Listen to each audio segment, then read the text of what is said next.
Hello বন্ধুরা, কি অবস্থা? কেমন আছেন প্রত্যেকে? আশা করি প্রত্যেকে ভালো আছেন এন্ড আমিও ভালো আছি। তো আমার হাতে এখন যে ফোনটি দেখতে পারতেছেন এটা হচ্ছে রিয়েলমির একটি ফোন। তো রিয়েলমির এই ফোনটির নাম থাকতেছে রিয়েলমি 9i। তো এই ফোনটি 2022 সালের ওই দিক লঞ্চ হয়েছিল জানুয়ারি মাসের 10 তারিখ। কিন্তু আজ মোটামুটি 3 বছর পর এই ফোনটি কেমন আছে সেটা নিয়ে কথা বলবো আজকের এই ভিডিওতে। তো চলুন কথা না বাড়িয়ে শুরু করা যাক আজকের এই ভিডিও।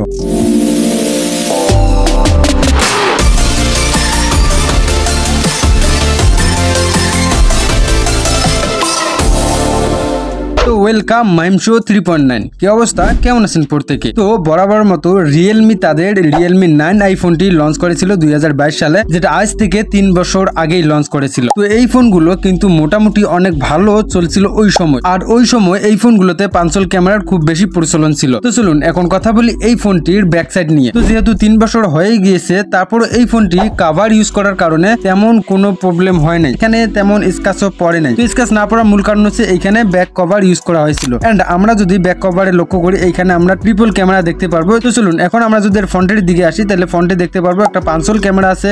এন্ড এই দিকে যে বেজেলটা আছে, বেজেলটা একদম কম, তবে নিচের দিকে বেজেলটা হালকা একটু আছে। তবে সাইডের বেজেল গুলো মোটামুটি আমার কাছে অনেক কম লেগেছে। তবে এই ফোনগুলোর যে এই দিকের সাইজটা আছে, যেটা বডি ফ্রেম আছে, মোটামুটি অনেক পাতলা বললেই চলে। যেগুলো আমরা রিয়েলমির অন্যান্য ফোনগুলো আছে মোটামুটি একটু ভারী দেখি, তবে এই ফোনটির ক্ষেত্রে মোটামুটি একটা পাতলা বা হালকা লাইট একটা ওয়েটের ফোন হিসেবে আমার কাছে মনে হইতেছে। আর এইদিকে গরিলাটা মোটামুটি ভেঙে গিয়েছে, কারণ হচ্ছে যে এই গরিলাটা আমরা যে দেখতে পারতেছি এটা হচ্ছে ফুল একটা গরিলা, যেখানে হচ্ছে যে অনেক আঘাতের ফলে গরিলাটা মোটামুটি ভেঙে গিয়েছে। তো গাইস, এবার যদি আমরা কথা বলি এই ফোনটি এখনো কিভাবে রান করতেছে এত স্মুথলি। তো এই ফোনটিতে প্ল্যাটফর্মের ক্ষেত্রে এটাতে ব্যবহার করা হয়েছে 4 এবং 6 জিবি র্যাম, সেই সাথে সাথে এটাতে আবার ব্যবহার করা হয়েছে 128 জিবি পর্যন্ত রোম। আর এই ফোনটিতে ব্যবহার করা হয়েছে অ্যান্ড্রয়েড ভার্সন 11, সেই সাথে সাথে এটাতে আবার প্রসেসর হিসেবে ব্যবহার করা হয়েছে কোয়ালকম স্ন্যাপড্রাগন 6804G। তো এই ফোনটির নামে থাকতেছে রিয়েলমি 9i, যার স্টোরেজে থাকতেছে 128 জিবি পর্যন্ত। তবে আপনার যদি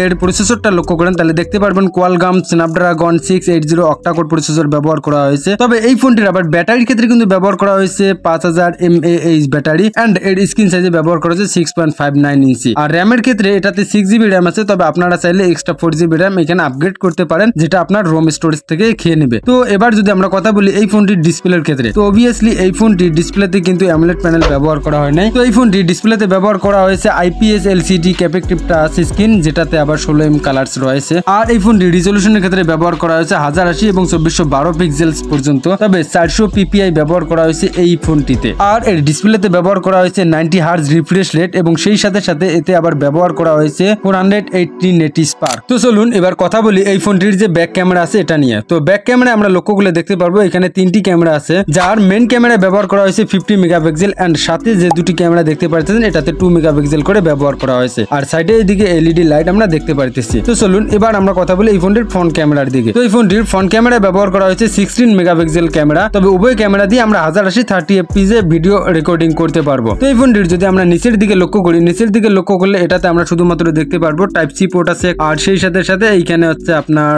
ইয়ারফোনের লাইনটা আছে এটা, আর এখানে হচ্ছে মাইক্রোফোন।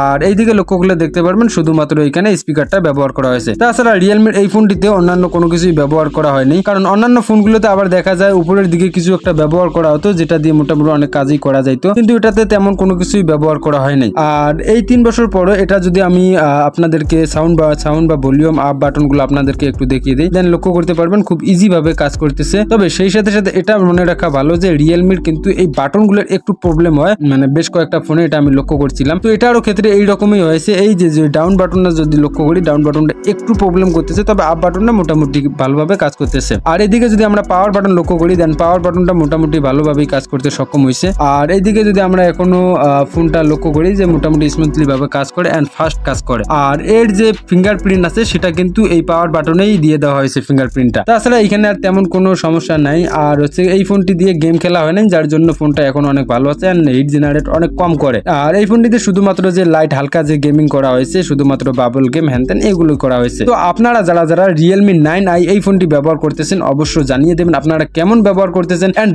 Realme 9i দীর্ঘ 3 বছর পর আপনাদের কেমন পারফরমেন্স দিতেছে, আর আপনারা এটা দিয়ে গেমিং এর ক্ষেত্রে কি রকম পারফরমেন্স পেতে চলছেন। যেহেতু এটা দিয়ে গেমিং করা হয়নি তাই গেমিং এর বিষয়টা আমি বলতে পারলাম না, তবে স্ন্যাপড্রাগন প্রসেসর ব্যবহার করায় আশা করা যায় এটা দিয়ে ভালো গেমিং করতে পারবেন। এন্ড আপনারা কেমন গেমিং করতেছেন সেটা অবশ্যই জানিয়ে দেবেন, আর আপনাদের কাছে পার্সোনালি Realme এই ফোনটি কেমন লেগেছে তাও কমেন্টে জানিয়ে দেবেন। আর এই ফোনটি নিয়ে যদি কোনো কিছু জানার প্রয়োজন হয় অবশ্যই বলবেন, আই হোপ আপনাদেরকে সব বিষয়ে জানিয়ে দেব। তো ঠিক আছে, আজকে এ পর্যন্ত, আবারও দেখা হচ্ছে নেক্সট কোনো ভিডিওতে নতুন কোনো টপিক নিয়ে। সে পর্যন্ত সকলে ভালো থাকবেন এন্ড সুস্থ থাকবেন। আজকের মতো খোদা হাফেজ।